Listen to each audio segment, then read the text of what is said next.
చంద్రబాబు నాయుడు గారిని కలిసి మీరు ఇమ్మీడియట్గా కులగణన చేయాలి అని ఎందుకు అడగలేకపోతున్నాయి? అంటే మీ కుటుంబాలు బాగుపడితే చాలా, మీరు బాగుపడితే చాలా,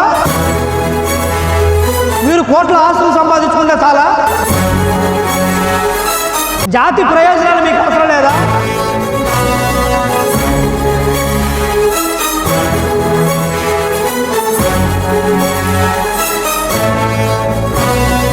ఒక్కటే గుర్తుపెట్టుకోండి, ప్రజలు ఎప్పుడు కూడా నిశ్చితంగా పరిశీలిస్తారు.